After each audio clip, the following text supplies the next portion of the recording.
This is CBC Nova Scotia News. Remembering Drew, a Nova Scotia community comes together to help the family of the 13-year-old killed in a dog attack.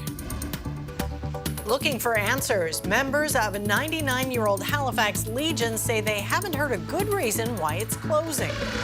And PWHL takeover. The Women's Hockey League is set to return to Halifax for a second time in a month. Sunshine on tap for Friday and mild temperatures, which really turn mild Friday night into Saturday with more wet weather. Your full forecast is coming up. Good evening. We are still learning more about a dog attack in Shelburne County that left a 13-year-old boy dead. We're also learning more about the victim, Drew Nickerson, who died in a Halifax hospital on Monday, 2 days after the mauling by 3 dogs. The CBC's Kayla Hounsell has more on the investigation and the community effort to help the family. Drew, he was such a sweet boy. He was just so gentle and so kind. 13-year-old Drew Nickerson was doing what he loved to do, riding his bike home from a friend's house when police say 3 large dogs ran into the road and attacked him. 2 cane corsos and a Rottweiler. The dogs knew Drew, Drew knew the dogs. Trish Harris says she watched Drew grow up. She's organized an online fundraiser for his mother, Dawn, that raised tens of thousands of dollars in the first 24 hours. Somebody told her, every one of those donations is a hug for you, Dawn. And she really took that to heart. The attack happened here in the community of Welshtown in southwestern Nova Scotia just after 5 p.m. on Saturday. Drew was airlifted to Halifax. He died Monday. The RCMP say neither they nor Animal Control had received any previous complaints about these dogs. All 3 have now been euthanized. They say the owners have been cooperative. No charges have been laid. And the RCMP has obtained video of the attack from a neighbor's security camera. They're trying to limit the number of officers who have to watch it.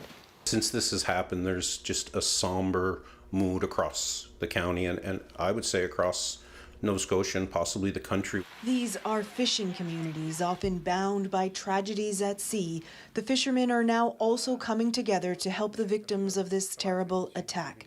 In a separate initiative, they've raised another $30,000. In a small town, like I said, everybody grew up together. A lot of people work together. So when something like this happens, everybody wants to chip in and help for sure. Drew is being remembered as a boy who loved the outdoors, four-wheelers, horses, and his dog. Kayla Hounsell, CBC News, Welshtown, Nova Scotia. And just an update to that story, the online fundraising campaign launched in support of Drew's mother has now raised around $130,000 and it continues to grow. A dog behavior expert tells CBC that dog attacks are not uncommon, but a mauling such as the one in Shelburne County is extremely rare. I think that they're semi-common, and I think that it also has to do with area where you are and the population of dogs that are there. And so I do think that it's common, and I do have to say I think that a lot go unreported because they're truly accidents. But cases of this magnitude are rare. Very, very rare is there an actual fatality tied to an incident. Lloyd says the size of the Cane Corso and Rottweiler breeds in relation to the size of the victim played a factor in the boy's death, but stresses that the size of a dog does not indicate aggression. To other news now, a man convicted of sexually assaulting a young girl is being released from prison while he awaits an appeal. Robert Warren Monroe was in the Nova Scotia Court of Appeal today to make his case for release. His appeal of his 4.5-year sentence for sexual assault will be heard in September. He'll be staying with his mother in her apartment in South End, Halifax until then. He will be under almost total house arrest. It is a very strict release plan with a high value, so everybody who's involved, the sureties and Mr. Monroe, know that there's a lot at stake should there be any breaches, and as indicated, the conditions are quite strict, not allowing him to be in the community for most of the time that he'll be waiting appeal. Monroe will only be able to leave the apartment for medical or legal appointments. He must stay away from anyone younger than 18. He has surrendered his passports, and he and his parents have pledged a total of $27,000 to make sure he abides by his conditions. A number of streets were closed in downtown Halifax today after a fire broke out on the roof of the Scotia Bank Center. Around 24 firefighters and multiple engines responded to the area around 12:45 to find a fire on the mezzanine level of the building. It's where construction crews had been doing some welding work. Halifax Fire say the fire was quickly put under control. District Chief Brad Connors says the blaze was contained to a specific area, but they still don't know what started it. We've extinguished the fire, checked for extension. The fire did get in the building a little bit, but very minimal damage, again, due to the quick response of the crews. So now we'll do an investigation. We'll turn the building back over to the Scotia Bank Center. No one was injured in the fire. There was minimum damage to the inside of an exterior wall. A Liverpool man is facing charges for impersonating a police officer and then stealing a dump truck several days later. Police say the man tried to enter the Cookville RCMP station on December 26th, claiming he was a new transfer, but he was unable to show identification. He was charged with impersonating an officer and released, but was arrested again a few days later, driving a stolen dump truck. 43-year-old Christopher McLeod will appear in court next month. One of Nova Scotia's oldest legions is closing, but its members say they've been left in the dark as to why. The CBC's Josh Hoffman reports. Members of the Vimy Legion in North End Halifax say they're not being given a fair chance to keep the branch open. Legion has been struggling financially since it lost its lottery license last year after its former vice president pocketed more than $25,000 from Chase the Ace contests. The Chase the Ace was our big money maker. And every Friday we'd have the draw, and when we lost that was a lot of our income. So yeah, no wonder our bank account started to drop a little bit because we didn't have that ALC money going in every month. Since that incident, Hayden says the executive team has been trying to get the Legion back on track with events and fundraisers. But she says the team was blindsided when they were told at a meeting with Nova Scotia Command last month the branch was closing for financial reasons. What frustrates us is there was no notice to the members. They never got to vote. They never got, there was no due process, nothing for the members. And they've been slighted and left in the dark. Nova Scotia Command, which is responsible for all legions in the province, declined an interview request. Now, this branch first opened in 1927, making it one of the oldest in Nova Scotia. It currently has more than 350 members, including Leslie Coyle. Personally, I got hit in a car accident and I had members dropping off mobility equipment to me within an hour and bringing me food and helping me rehab. Coyle volunteers for the weekly Veterans Breakfast and says if the Legion closes, dozens of vets will lose an important piece of community. It's really, really going to be hard on our community and hard on our vets. We have families that have had 3 generations of members here. People are really upset. Hayden says the Legion also raises tens of thousands of dollars every year for local organizations. And if it closes, those organizations are going to be hit hard. Josh Hoffman, CBC News, Halifax.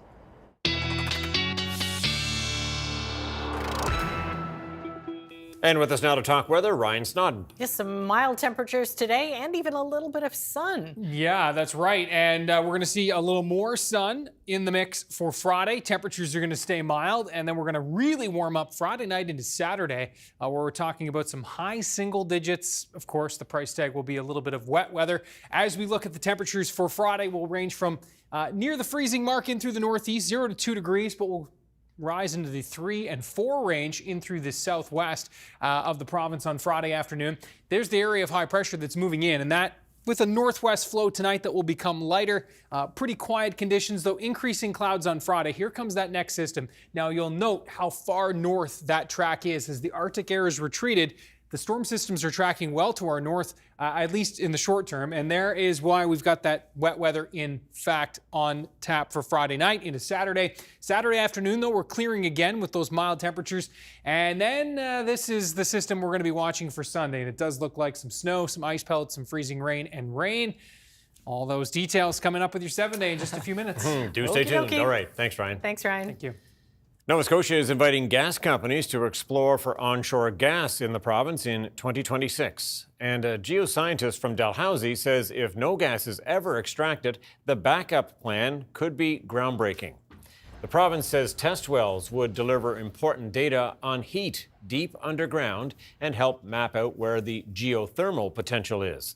That heat could be turned into electricity sent to the grid. If you're producing electricity, it would probably go onto Nova Scotia Power's grid.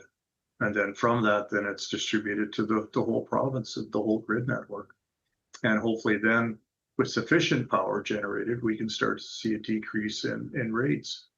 The province has earmarked $30 million in incentives to get companies drilling. Estimates suggest there could be as much as 7 trillion cubic feet of gas in the province. The Nova Scotia government has released its first 2S LGBTQIA+ action plan. The plan is meant to advance equality and improve access to services and supports.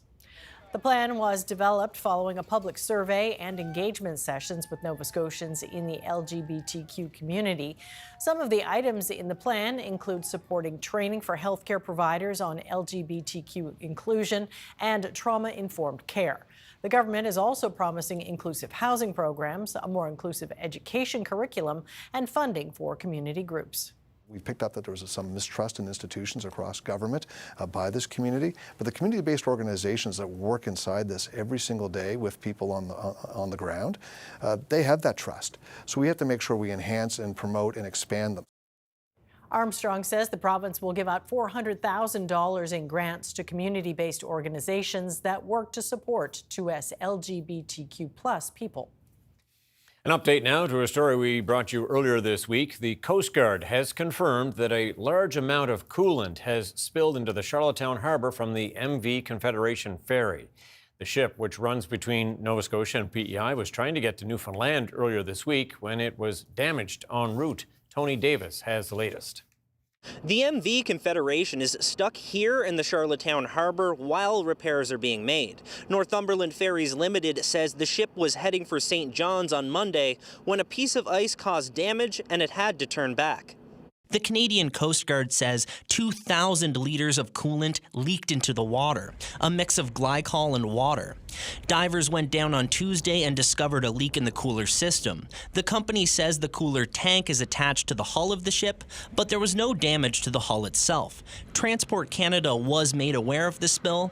The Canadian Coast Guard conducted an assessment. It says the coolant leaked is non-recoverable. The Canadian Coast Guard says it will continue to oversee the response to the incident. Northumberland Ferries says the plan is to fix the boat here, then take it to St. John's for a refit once the work is done. Tony Davis, CBC News, Charlottetown. The McDonald Bridge will be closed this weekend for the final phase of its bearing replacement project. Halifax Harbour Bridges says this closure marks the final phase of a multi-year bearing replacement program on the bridge. Officials say completing it will ensure the long-term safety and reliability of the span. Good news for sports fans. The Professional Women's Hockey League is coming back to Halifax. Boston Fleet will face off against Ottawa Charge at the Scotia Bank Center this Sunday afternoon. It's part of the league's takeover tour, which brings PWHL games to cities across Canada and the United States that don't have a team of their own. Jill Saunier, who plays forward for Boston Fleet, says she's looking forward to representing her new home and team on the ice in her hometown of Halifax. I think there's going to be a lot of people in the stands that I've crossed paths with over the years. Halifax is, as big as a city is, it is a small hockey community, so which means you pretty much know anyone that's put a pair of skates on. So I'm pretty excited. I've heard from people that I didn't know were going to come to the game. I have some old teachers, I think, when I was in grade 3 that have reached out and said they were coming to the game. So, I think it's going to be pretty special. Sunday's game between Ottawa and Boston will be the second time the PWHL has brought a game to the city. Last month in Halifax, Toronto Scepters lost to Montreal Victoire in front of a sold-out crowd of more than 10,000 people.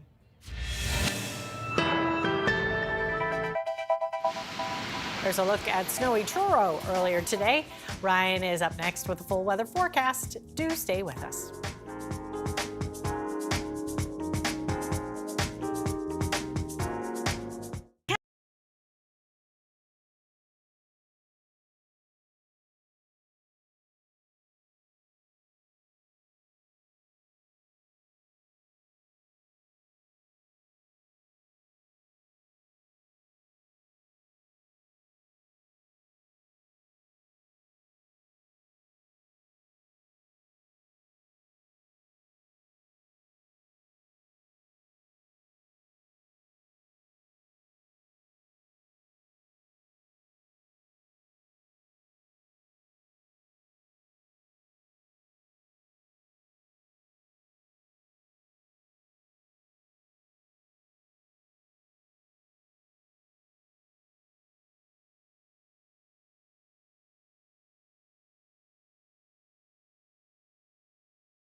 This weather update is brought to you in part by Atlantic Lottery's iGames. Play hundreds of games on the Atlantic Lottery app or at alc.ca. All right, let's get to that full weather forecast now. And yeah, this morning, a little slippery underfoot. The dog walk was like doing a bit of the penguin, Yeah, right? no kidding. But a little spring-like, too. Yes, that's right. And it sounds like the temp's going to stay for a little bit. Yeah, that's right. Next couple days feeling springish, if we could say that. Though Sunday, well, I mean, in the spring, we do see some mixed precipitation, which we'll be seeing with that next system tracking in. I've been talking about the December numbers, wanting to get to them, but it's just been so busy. The buildup has been intense. Right? We're excited about them. Worth the wait as we look at the recap for December. Let's start with precipitation. And you can see we were near to below normal in terms of precip. Below normal, just 50 to 75% of what we normally see for Halifax down the South Shore up into the Cobequid Bay area in Cumberland County. Near normal elsewhere, a little below normal in through Sydney and Victoria County. The Canadian Drought Monitor, I reached out to them today, said they'll update next week, but I'm expecting that we're most going to continue, will continue in that moderate to severe to extreme drought conditions, given what we saw in December. And now as we look at the temperatures, really this was the headline. So for the first time since 2018 and 2019, depending on where you were, was the last time that we saw temperatures below average in the month of December. So it has been a long time since we had a cold December like this, 6-7 years. And yeah, it's, as you can see, obviously that chilly start to January, and now we're into this little reprieve. We'll call it a January thaw, I guess, and you can see temperatures right now, 0 to 3 on the plus side through the southwest. We're a little below the freezing mark in through the northeast. And as we look at the winds, they've been persistent today from the northwest across Cape Breton, sustained near 30, gusting to 50 kilometers per hour. Those winds will continue to tick down overnight there. Lighter winds across the mainland have already backed off and will continue to back off overnight tonight. As we zoom things out, there's the low that continues to work its way into the North Atlantic. High pressure will be in control for tomorrow. This is the system that's going to be tracking up through the Great Lakes and then to our north, and we'll be into the warm sector from that system Friday night into Saturday, bringing us the rain and the warm temps with it. And then we've got another system that's going to be brewing, and that is looking set to roll in on Sunday. Temperatures, yeah, the Arctic air, again, continues to kind of hang out over the pole.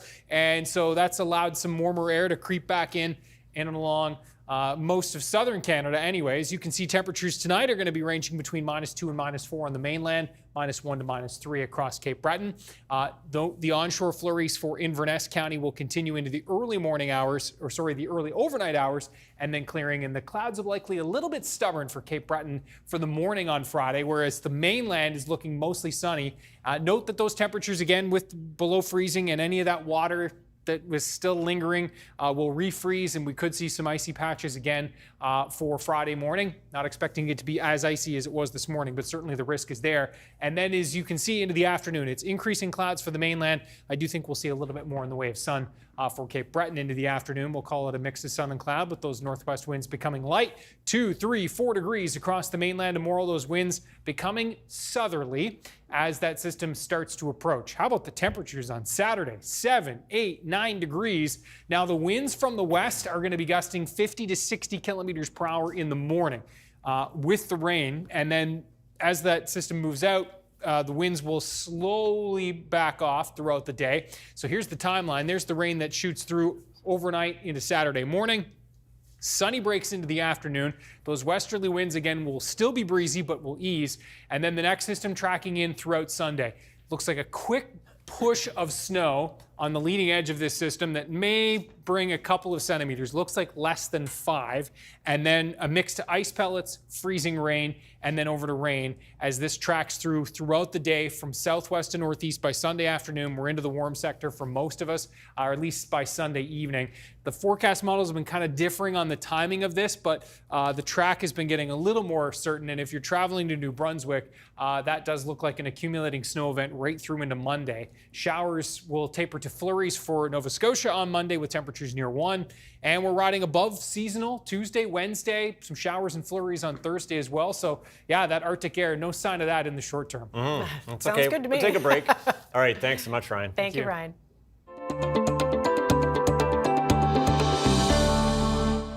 A PEI woman was stopped from giving away thousands of dollars to a scammer. And it was all thanks to a convenience store manager who quickly recognized what was happening, as her own family had already been through the same scenario. The CBC's Laura Meter reports.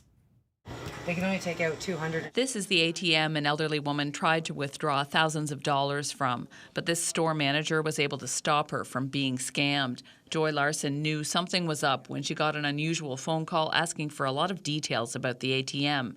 She was suspicious. Her own mom had been a victim of a scam. When an elderly woman came in to use the bank machine, saying she needed the cash to send bail money for her grandchild, she knew what was happening. As she started to tell me her story, I cut her off and finished her story exactly, because that's exactly what happened to my mother. These seniors, they shouldn't be taken advantage of like that. Her mom lost $5,000, so it felt good to stop it from happening to someone else. The 89-year-old almost victim didn't want to talk to CBC, but both Joy Larson and her mom decided they needed to speak out. It's horrible, horrible, because it happened to me, and it can happen to anybody because they're so good at it. She still remembers the call she got. She thought it was her grandson, and he said police had found drugs in his car and he was being taken to jail.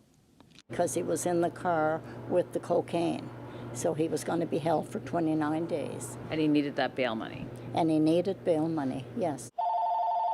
RCMP say 300 people in PEI lost thousands of dollars to scammers last year. Police say the calls are linked to organized crime.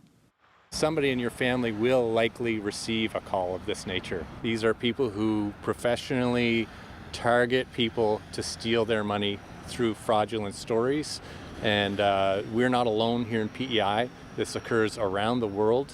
And it is done by people who are practiced. Larson has messaged other stores and told staff to watch bank machines closely and warn elderly people about scams if they see them there. It's happening way more than we know it is. So we have to work together and stop this. Police say people can feel embarrassed if they fall for scams, so many cases are not reported. But the RCMP wants people to contact them if they've received calls or sent money, so they can warn others and protect them. Laura Meter, CBC News, Charlottetown. Coming up, following the fatal dog attack on the South Shore, one expert says cases of this magnitude are rare.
The investigation continues into a dog attack that killed 13-year-old Drew Nickerson in the Shelburne area. The RCMP say a Rottweiler and 2 Cane Corsos were the 3 large breed dogs involved in the fatal attack. Barbara Lloyd has developed an expertise in dog behaviors over years of training dogs. I know we don't know exactly the details in this case. We can't speak too much to that, but we are hearing a lot about dog attacks, and it's certainly something that people are talking about this week in Nova Scotia. How common are they? I think that they're semi-common, and I think that it also has to do with area where you are and the population of dogs that are there. And so I do think that it's common, and I do have to say I think that a lot go unreported because they're truly accidents. But cases of this magnitude are rare. Very, very rare is there an actual fatality tied to an incident. And I just have to extend, my most sincere condolences to the family. Yes, likewise, everyone in this province obviously feeling for them for sure. We talk about the breeds of the dogs involved in this case.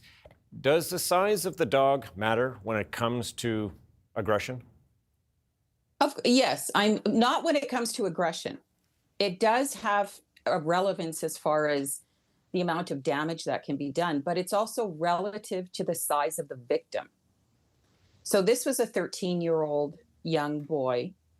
And so if you're thinking about Cane Corsos and a Rottweiler, those are substantial dogs. They can do substantial amount of damage.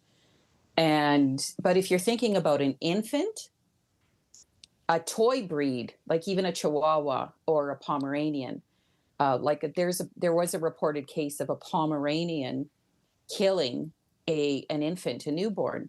So it's very relative to the size. So even if somebody has a smaller dog, that doesn't mean that it isn't capable of doing fatal damage.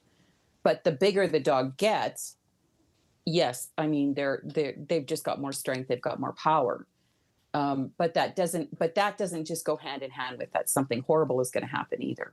Can you walk us through a little bit, if you can, the dog psychology here? Because some people will say, certain dogs are bred to attack, or that's in their lineage. They may be lovely house pets, but they have this line in them.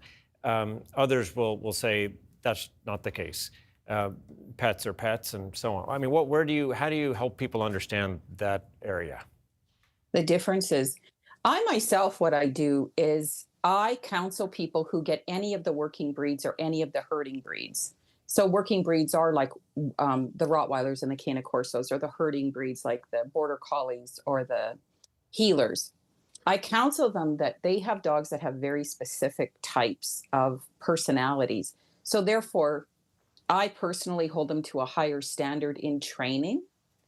And I say, because you've got this dog and it's very powerful and it's got, these genetics behind it, I think that, what you really need to do is you really need to take this seriously.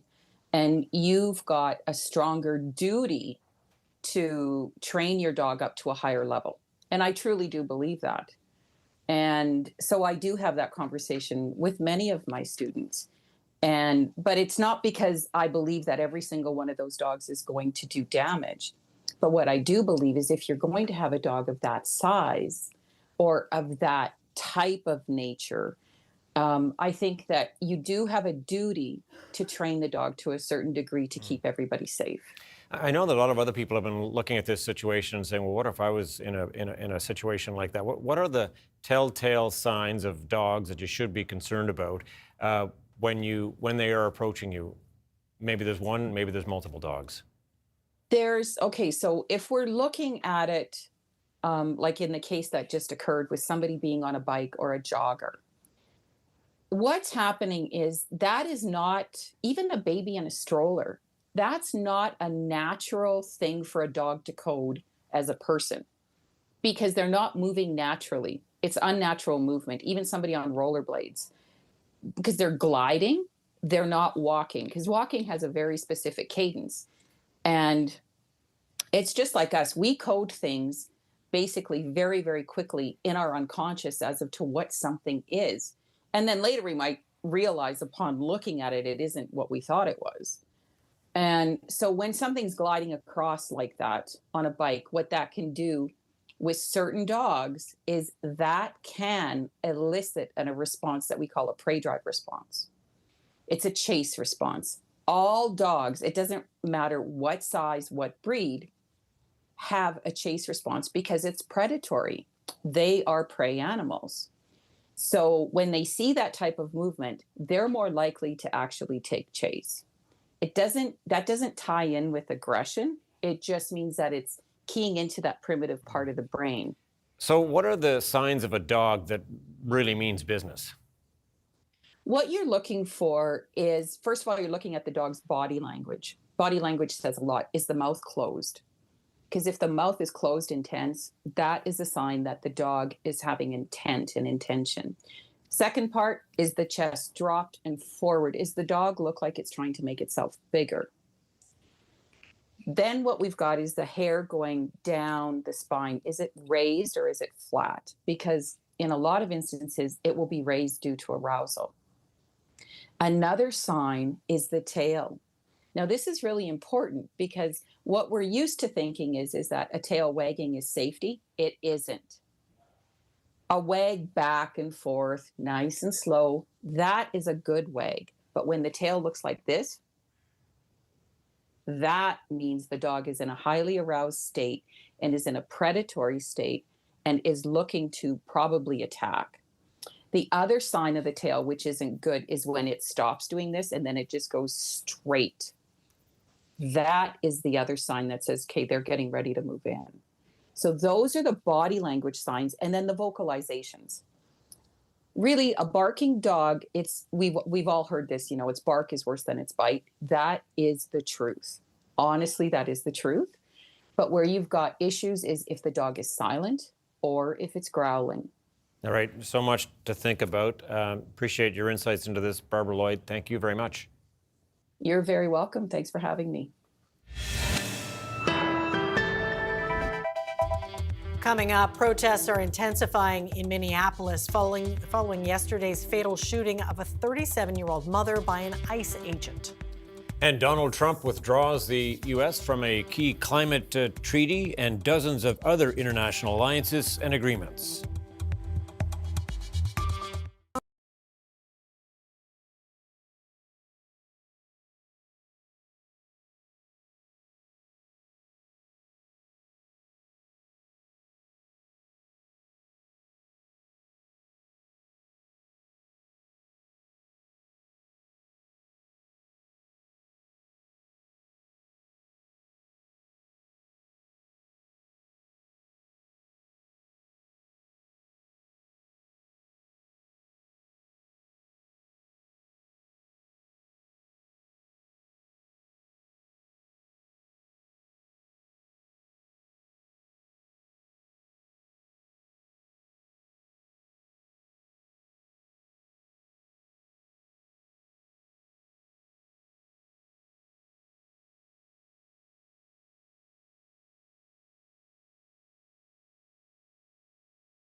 Welcome back. Officials in Minnesota say they've been blocked from taking part in the federal investigation into the fatal shooting of a woman in Minneapolis. A 37-year-old was shot and killed by an ICE agent Wednesday. Minnesota's governor is questioning the investigation without the participation of the state. It feels very, very difficult that we will get a fair outcome. And I say that only because people in positions of power have already passed judgment. Protests have erupted in the aftermath of the shooting, with angry demonstrators facing off against law enforcement officers. People are also coming together to remember the shooting victim, Renee Nicole Good, a mother of 3 who lived near the site of the shooting. Video appears to show Good driving away from officers when an agent opens fire. But federal officials are defending the shooting as an act of self-defense by the agent. They are calling him, quote, experienced, and say that he had been dragged by a vehicle in an operation earlier this year. A new report says the right to protest is under threat in the UK. Human Rights Watch says recent changes to legislation have significantly restricted the right to freedom of expression and peaceful assembly. The CBC's Crystal Gamansing reports from London. Human Rights Watch says here in the UK, the fabric of democracy is fraying, that laws currently on the books are resulting in dissenting voices being significantly constrained when it comes to their rights to take to the streets and peacefully protest. The director for Human Rights Watch said that peaceful protesters are given conflicting information, often by police, that people can be searched and detained arbitrarily, even arrested for things such as having tape, placards, as well as covering their faces. The report released today, called Silencing the Streets, cites several demonstrations in England that were viewed as problematic. Not My King demonstration at the coronation of King Charles was just one of those where anti-monarchy demonstrators were taken into custody while unloading signs even before the demonstration took place. And more recently, the detention of demonstrators sitting holding signs saying Palestinian action. That group has been prescribed as a terrorist organization here, so even holding a sign could be seen as support, resulting in possible charges under counterterrorism laws. Yasmin Ahmed says there are many different examples, all leading to a chilling effect, ones that even have her concerned about attending protests alone or with her daughter. My daughter, who's 11, who is very much concerned about the climate crisis, I will think twice now about taking her to a protest because of the fact now that we have no legal certainty about what we can and can't do in that protest. We have no legal certainty, and certainly I would be worried about the extent to which any activities that we were doing within the context of that peaceful process may be deemed as violating the criminal law. Human Rights Watch is calling for a number of changes to be made. They have a list of recommendations, including changes to current legislation, saying amendments are needed to ensure that rights are protected and that there isn't a further slide and chilling effect of peaceful demonstrations. UK Prime Minister Keir Starmer has in the past said that he supports individuals' rights to peacefully demonstrate.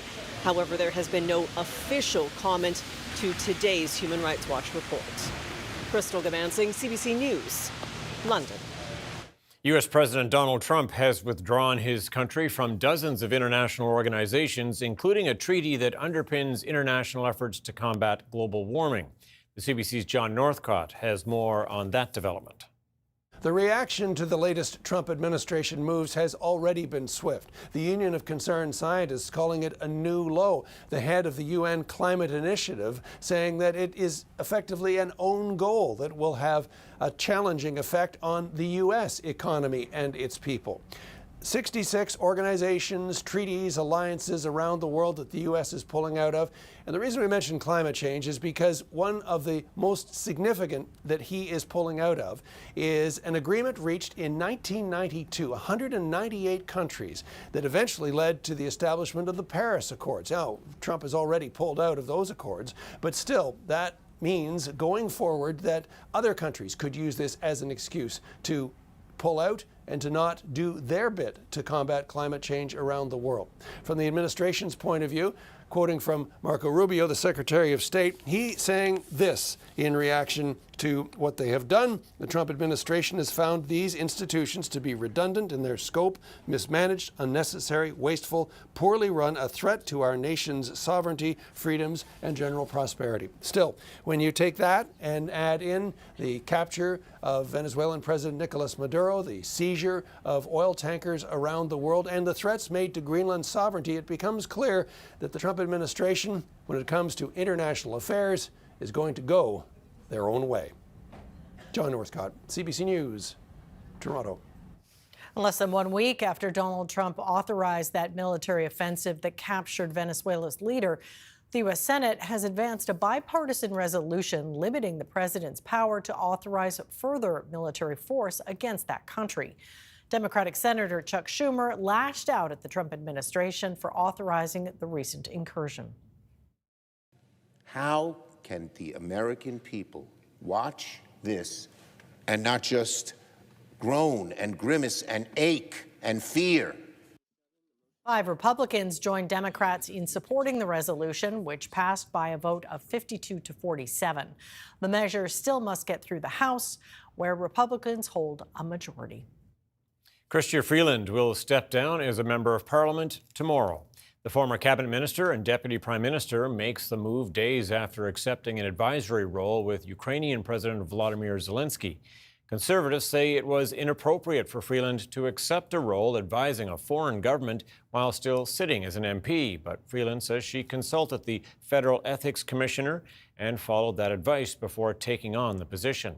Her resignation will trigger a by-election in her Toronto riding, long considered a Liberal stronghold. WestJet has introduced a new interior to some of its planes. Reconfigured is the word the airline's using. But passengers say in designing the layout, something important was left out, namely legroom. The CBC's Julia Wong explains. Dad, could you just straighten out your legs there? Impossible. This video of a tight squeeze for an Alberta family on a recent WestJet flight has gone viral, showcasing passenger legroom or a lack of it. You have to pay for the other leg. Amanda Schmidt shot the video of her 6-foot 3-inch tall father cramped into his non-reclining seat. If they're selling a seat for a human, it should fit a human. It's inhumane, basically, to make people travel like this. In an email, WestJet said the plane in the video is one of our newly reconfigured aircraft. Later responding on X, we understand that the reconfigured seating isn't ideal for everyone, and adding it's listening closely to feedback. Last month, WestJet paused a plan to install non-reclining seats on more planes after receiving negative feedback. Passengers have concerns. How can you sit like that for like a big long-haul flight? Like we're flying to the UK, so that would be pretty disastrous. It's terrible, really. If you want any sort of reasonable travel, you have to pay extra. One aviation expert says seats with reduced legroom are common in Europe, but less so in Canada, and thinks Ottawa should step in. There is no oversight, there is no governance, there is no regulation associated with the amount of space that customers are entitled to. Schmidt's father is also calling for change. The aviation authority should have some play in kind of standardizing the requirements or the minimum requirements. CBC News reached out to Transport Canada asking if legroom should be a passenger right. The department did not respond by our deadline. Julia Wong, CBC News, Edmonton. You may have heard of heated Rivalry, the Canadian TV hockey drama. It's also a global phenomenon, shattering streaming records on both Crave and HBO Max. The CBC's Griffin Yeager takes a look at the breakout sensation and whether it could usher in more investment in Canadian content. Canada's Shane Hollander and Russia's Ilya Rozanov. Forget breakout hit, Heated Rivalry is a full-blown cultural takeover. The Canadian show, based on the hit book about rival hockey players Ilya and Shane and their steamy off-ice romance, is shattering records. In its first week, the most watched Crave original debut ever. Episode 5 landed a perfect 10 out of 10 on IMDb, now tied with Breaking Bad for the highest rated TV episode of all time on the site. And in the US, it hit #1 on HBO Max. Its stars are everywhere. GQ covers, podcasts, late night couches, and award shows. Here's Connor's story at the Actor Award presentation on Wednesday. 8 months ago, I was literally waiting tables. How may I help you? We spoke to Robbie GK, who plays Kip, about the success. The attention that it's getting, I think, is beyond the scope of anything that anyone who, kind of sets out to make a Canadian production, especially Canadian television, could imagine. And that's the thing, it is so Canadian. Created by Jacob Tierney, who when shopping the project to major streamers, said he was asked to change the vision to fit a broader demo, but he refused and found a home at Crave. I hope that this is just another notch on the belt or something on the resume for Canadian filmmakers to be taken seriously. Following in the footsteps of Schitt's Creek and North of North, it proves that CanCon isn't a niche market, it's a global powerhouse. This is the Holy Grail.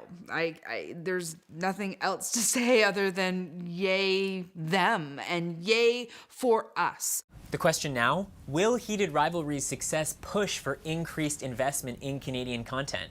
The Canadian Media Fund gave $3.5 million to the project. I think this is a time for Canada to not necessarily replicate and duplicate what the US and the rest of the world wants. And it's a time for investment in culture, to allow more resources and money to fund these uniquely Canadian stories. So time will tell, but for now, all eyes are on the ice. The show already has been greenlit for season 2. Griffin Yeager, CBC News, Toronto. Canada's main stock index gained more than 240 points today, helped by gains in the energy sector, while U.S. stock markets also made gains. Let's have a look at the numbers as we head to commercial break.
This weather update is brought to you in part by Atlantic Lottery's iGames. Play hundreds of games on the Atlantic Lottery app or at alc.ca. Yeah, this morning my vehicle just would... But you didn't hit the curb, you told me. I did not hit the curb, Yeah. but I was surprised how slippery it was. Yeah, it was kind of black ice, right? Yeah, absolutely. Black ice at its worst this morning where, again, I mean, true to its form. You couldn't really see it until you were on top of it. And expect the potential for that again tomorrow. I don't think it will be quite as widespread. A lot of that moisture did evaporate today. But anywhere where it lingered and froze up again, just be cautious. Have a look at our viewer picture of the day. This is a popular spot in both the winter and the summer, of course. White Point.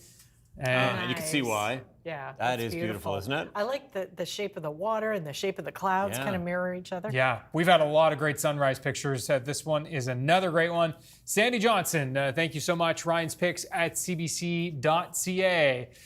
Your forecast for Friday looks like temperatures will range between 2 and 4 on the mainland, and temperatures will be anywhere from 0 in Inverness County down towards the Port Hawkesbury area. Looks like maybe 0 to 1, and then a milder 2 to 3 degrees Richmond County back up towards Sydney. We'll see the winds becoming light there and becoming southerly across the mainland.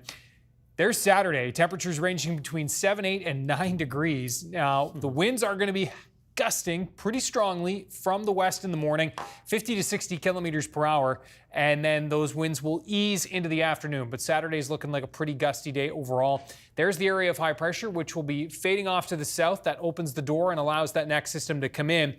All rain with this one. I don't even think the Highlands will see flakes from this one Friday night.